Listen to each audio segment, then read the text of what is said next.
tady ochutnáváš a přitom hody už jsou za dveřmi. No jo, už se těším. Ale teď musíme udělat hlavně jedno. A to přivítat všechny, kteří sledují náš film. Tak, můžeme začít. Vážení diváci Klobounského infokanálu, vítáme vás, jsme rádi, že jste si vyšetřili trošku volného času. Počkej, nedělej z toho projev. Nejdříve uvedeme diváka do historie klobounských hodů. Starodávné klobounské hody. Kloboučáci hodovali odedávna tu neděli po svátku kostelního patrona svatého Vavřince 10. srpna, čili mívali hody Vavřincové. Od doby císaře Josefa II. Je slavili podle císařského nařízení v neděli po svatém Havlu, to je třetí neděli v říjnu. Nyní se v Kloboukách slaví svatováclavské hody k poctě svatého Václava, patrona české země. Dle starého zvyku si dospělá mužská mládež volila při muzice v bývalém panském šenku 4 stárky a sklepníka. Noví stárci se hned představili úřadům, byli poučeni o stárkovských právech a povinnostech. Před hody nastaly stárkům a stárkám mnohé velké starosti, aby na nic, co k hodům patřilo, nezapomněli. Jejich rodiče klopili pěkné peníze na hodovou parádu synům a dcerám, kteří došli cti a slávy stárkovské hodnosti. Stárci museli včas pamatovat, kde vzít letos dřevo na slušnou hodovou máj. Nejvíce starostí přibylo před hody hospodyni, a to v každém domě. Vědělo se, že o hodech kromě domácích jistě přijdou přespolní, přátelé a hosté. Pro ně mýval hospodář ve sklepě vždy ušetřenou nějakou kapku dobrého klobouckého vína. K hodům se napekla v každém domě větší zásoba koláčů a pečeně. Konečně přišel poslední den před hody, sobota. Toho sobotního dne dopoledne se někteří chasníci vypravili do lesa na 2 holých vozech s potřebným náčiním. Tam utěli 2 vyhlídnuté dlouhé borovice, naložili je a vezli je do městečka. Jiní chasníci začali přečinkem rýt dobré 3 metry hlubokou jámu pro máji. Tesaři s chasníky a mistrem olupovali z borovic kůru, přitesali kmeny a spojili je pomocí několika železných pásů k sobě. Na to ozdobili zelený její vršek. Mistr tesař řídil stavění máje, ke které bylo třeba hodně síly a šikovnosti. Když máj byla postavena, chasníci upravili kolem ní taneční parket a vysypali je žlutým pískem dovezeným z příhona. Ale i jinak se chystalo městečko na hody. Domy byly uvnitř i zvenčí vylíčeny, všecko vymyto. V neděli začali chodit stárci po městečku na zvaní. Tato obchůzka se řídila starými přísně zachovanými zvyky a pravidly. Při ní se pomíjely ony grunty, o jejich majitelích bylo známo, že nehorují pro myšlenku pravého starodávného sousedství, nebo u nichž bylo shledáno, že jejich majitelé opomenuli projevit po otevřenými dveřmi pozvání stárků k návštěvě domu. Stárci se nikdy nikam nevtírali, ale kde je po otevřené dveře zvali, tam byli rádi viděni. Zvláště staří hospodáři, kteří sami v mládí bývali stárky, měli radost, když viděli mládež, jak pěkně hrdě po selsku si vede a kráčí v jejich šlépějích. V neděli odpoledne se ring zaplnil krojovaným lidem. Doma zůstal málo kdo. Takovou krásnou podívanou si nedal nikdo ujít. Stárkovský průvod i s hudbou vešel do sola. Nejkrásnější chvíle celých hodů se přiblížily. Zavádka počínala. Když všichni stárci a stárky dozaváděli, zavedli své stárky chasníkům, docházeli se postupně pro jiná děvčata a zaváděli chasníkům tak dlouho, až všichni mládenci a dívky byli v kole. Vynechat někoho z přihlížejících občanů, nezavést mu, platilo za velikou urážku a hanbu. Po zavádce vrátila se děvčata na svá místa, stárci odepěli si fedro, dřevěná muzika zůstala, aby hrála chasníkům do skoku. Jeden z chasníků, obrátiv se k muzice, zaspíval první sloku písně, následoval tanec, skočná. Chasník začal na místě vyskakovat, přičemž mu dívka pomáhala. Místo smyčcové zaujala dechová muzika a tančily se kolové tance. Polka, valčík, mazurka, sousedská a další.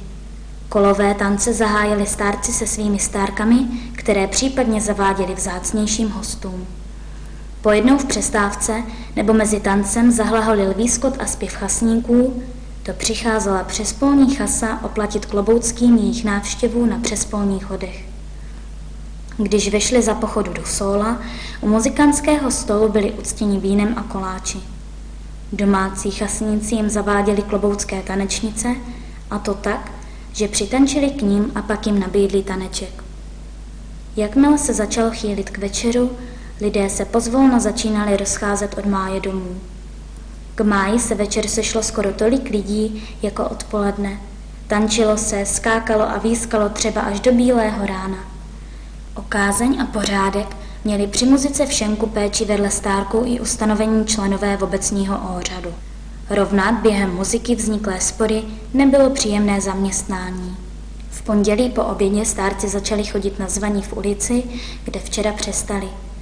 Zavádka, skočná i kolové tance se opakovaly jako v neděli. Podle vypravování pamětníků prováděli kloboučtí stárci ještě v 50. letech 19. století o hodech v pondělí stínání berana a mlácení kačera. V úterý a ve středu po hodech se také ještě hodovalo a v neděli po hodech byly u máje ještě hodky, obyčejná to muzika. Potom se máj kácela, dřevo se prodalo a peníze projedli a propili v šenku.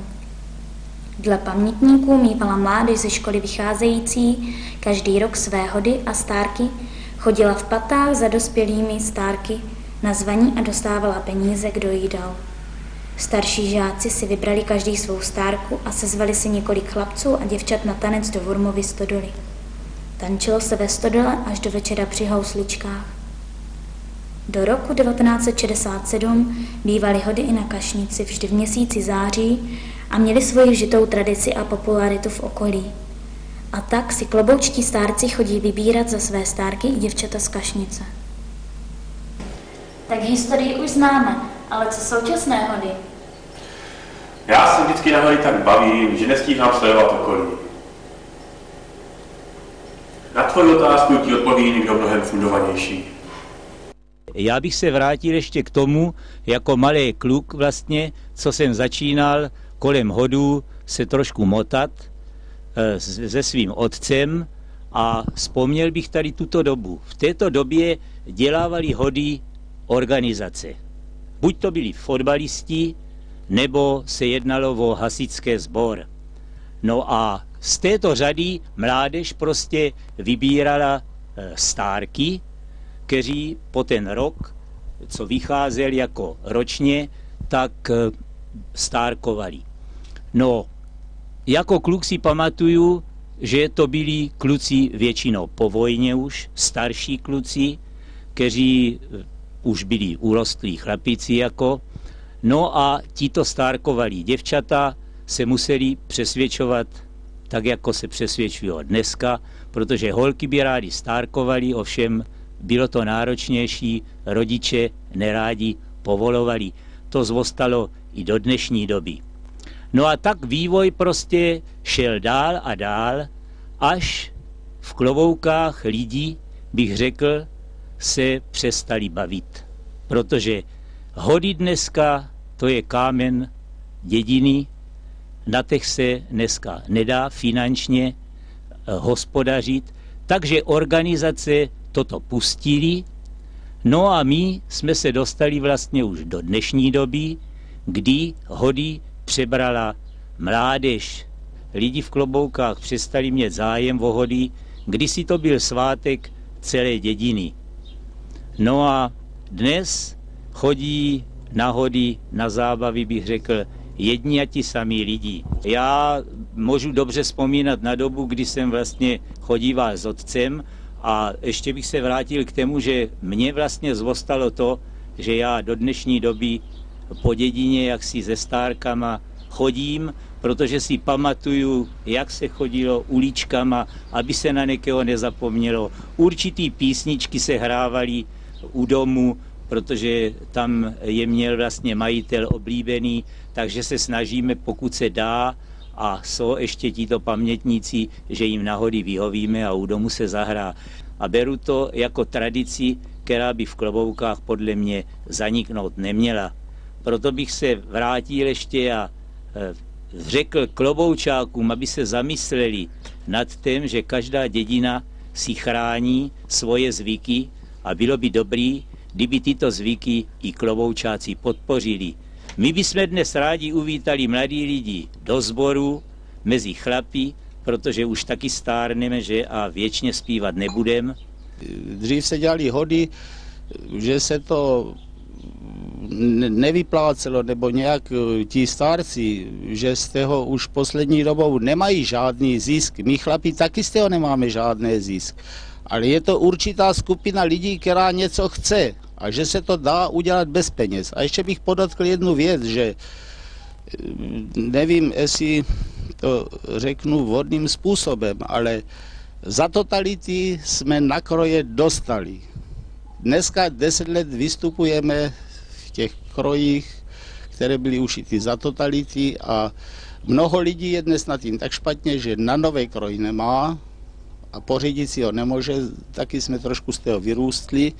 Není to, že bychom růstli, ale přibýváme trošku jako z té dobré pohody dneska, jako v té demokracii, ale že i po této stránce by se mělo nějak udělat něco pro to, možná, že by se někdo k nám přidal, že by, kdyby nemusel do toho vkládat nějaké ty svoje peníze, takže by si třeba říkal, tak nic mě to nestojí, tak já si půjdu zaspívat, když mě někdo obleče. A já si myslím, že je to i u těch mladších lidí, ale neřekl bych, že je to nutnost, protože já jsem nikdy z toho, nebo ti chlapi, co zpíváme, jsme z toho za peníze, jsme nikdy nespívali a scházíme se a zpíváme pořád. Že je to určitá láska k písničce, láska ke zvyku, láska k hodům, láska ke kroji, láska k předkům. K současným hodům bych byl rád, letošní hody se rysuje, že se ta mládež trošku semkla, že už se začíná bavit jinak, že už není jenom pivo, moderní muzika, že už si zaspívají a zatančují písničky, které tancovali a zpívali naši předkové.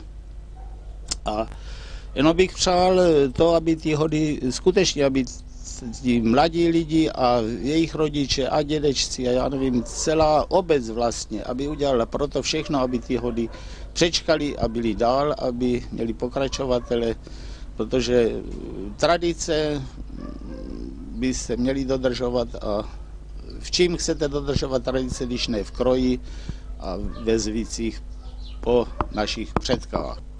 No já bych se ještě vrátil k tomu, jak jsme dřív chodívali po dědině, když si ještě pamatuju, co jsme s otcem chodívali, že tak baráky vlastně byly otevřený, lidi na stárky čekali. My dneska, když to porovnáme s dnešní dobou, tak klepeme, boucháme na dveře, taky zaregistrujeme, že někdo veze řepu a hodů se nezúčastňuje, ale o tom bych nechcel mluvit. Hody, to byl svátek dědiny a já si myslím, že si zasloužíme, aby jsme si za rok tu dovolenou na ty hody nastřádali a skutečně na hody se pobavili. A vrátil bych se taky k mládeži, protože dneska skutečně ty hody se rysují, stárci byli poměrně brzo rozhodnutí, co budou stárkovat, ale nejenom stárci dělají hody, ale taky kamarádi jejich by se měli zúčastnit a měli by jim pomoct, protože já si pamatuju, nás chodívalo 15-17 kluků a skutečně ty hody měli rád, že jsme se veselili, něco jsme samozřejmě vypili, někdy nám taky bylo zle, ale to všecko k hodům patří a já bych vyzval při této příležitosti skutečně ty vrstevníky stárků, kteří stárku, aby jim pomohli, protože nám už přece trošku ty břuchy, jak se říká, tady narůstly a my jako staří stréci ten vozek věčně táhat nebudem. To by si měli uvědomit ti kluci a skutečně těm stárkům pomoct, protože pochodit dědinu, večer se bavit a druhý den chodit zas po dědině, kdo to neprožil, tak si nedovede představit, jaká to je zátěž pro stárka, aby skutečně zdárně ty hody dokončil a vydržel vlastně v pohodě se veselit a usmívat se, jak by to na hody mělo být. A vzpomněl bych ještě taky to, nemůžeme hody brát jenom jako kluci, ale obnáší to taky velkou oběť rodičů, kteří musí pracně a vlastně kroje zhánět, protože dneska málo krojů je, jenom v rodinách, který dodržují tady tyto zvyky a dneska je tady taková mezera, než děti vlastně dorůstou do roku, aby stárkovat mohli. Tam se zbuduje něco novýho, ušije se něco novýho, ale taky nám ubývají tetičky a maminky, který vlastně o kroj se starali, kroj žehlili a oblíkali stárky a stárky a my bychom měli zehnat taky určitě pochopení mladých lidí, kteří by se tomu věnovali a měli snahu vlastně se toto přiučit, naučit, aby tento krásný kroj, které v naše dědině, jak já říkám, protože my město nikdy nebudeme, jenom z historického hlediska, se zachoval a udržel se pro další generace. Hodně lidí si myslí, nebo i mě to bylo vyčtený, ještě když jsem tam dojde na pívko, tak mě bylo vyčtený, že jako proč by chodili zpívat pod máju, zvíhat stárky, když jsou tam mužáci v krojách. To není výsada mužáků, právě spíš bychom si, protože stárnem, chtěli bychom, aby všetci se zúčastnili potom máju, aby bylo co nejvíc lidí, kolo, nezáleží na tím kroj, nekroj, všetci mladí ženáči, staří páni, zvlášť chasa, svobodní kluci, že, svobodní děvčata. Potom mají veselo, já to tam tahám pod maju, ne, to je vaša záležitost. Nikdo žádnou záležitost v hodech nemá připsanou. Hody jsou pro všechny a tak by to všetci měli brát. Nevím, co k temu víc bych dodal. Je to spontánní záležitost. Má se vyjádřit každé, co cítí a prostě na hody se veselit. Já myslím, že si to zasloužíme. Nemá nikdo, kdo je v kroji už v hodech, žádnou výsadu, nemá. Skutečně ne, ať si to každý uvědomí a ty hody podpoří, jak v sále, tak pod májou, tak po dědině. Ach jo. Ve splitku poběhla nebo členíka? Já bych byl pro primozo. Já si to zkouším. Kolik toho, si myslíš, kolika toho dáme na to? Tam moc. Kde jsou ty časy, kdy jsem přespával? Cože? Kam ty časy se klidně můžou vrátit?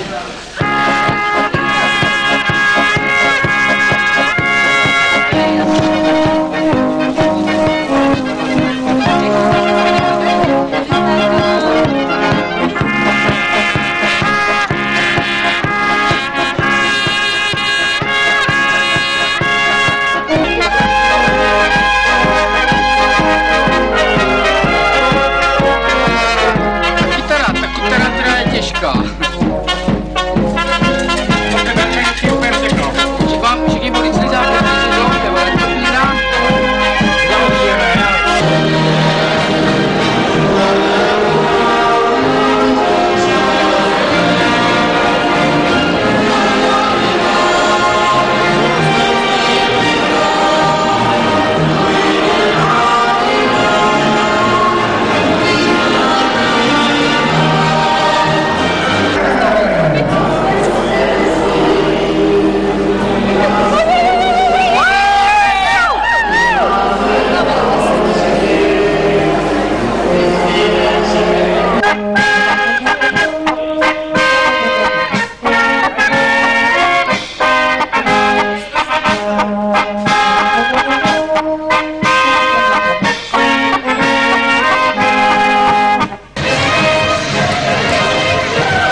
Kretník nahoru! Tak, taky! Pusu! Pusu!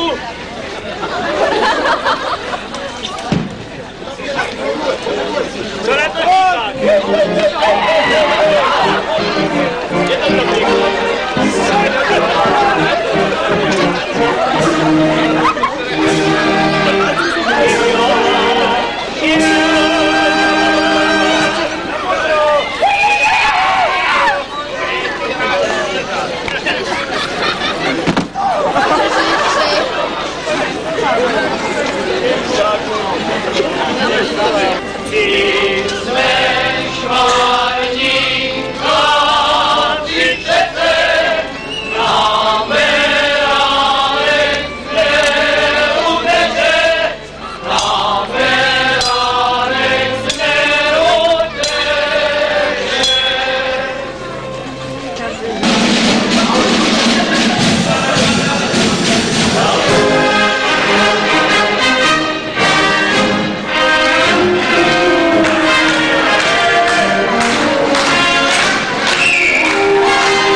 Mladenci, kde máte třetího, leží tam ožralej, blije na druhýho.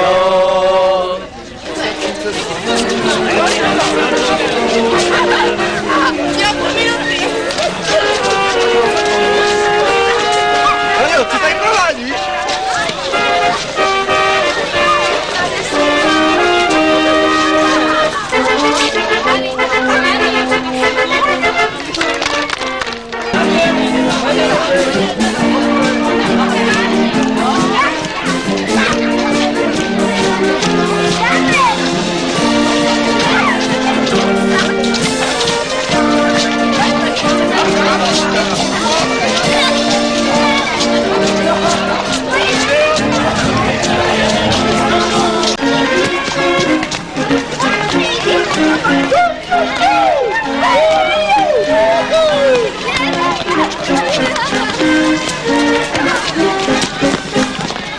Muzikou! Uvrátí! Uvrátí!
Pomalu!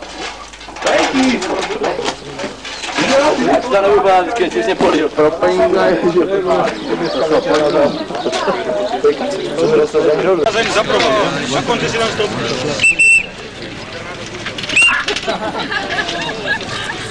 Neuvěřitelné. Já si myslím, že...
Kluci s holkama, holky s holkama.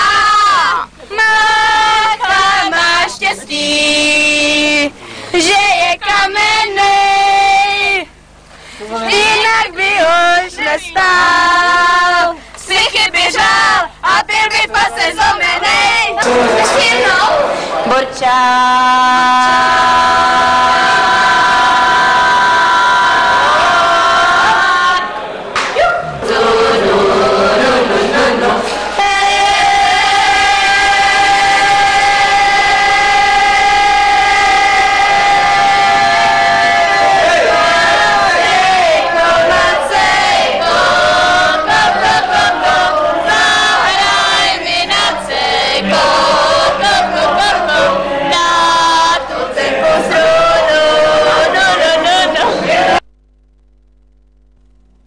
Kloboučtí občané, zveme vás na tradiční hody, které se konají 23. a 24. září.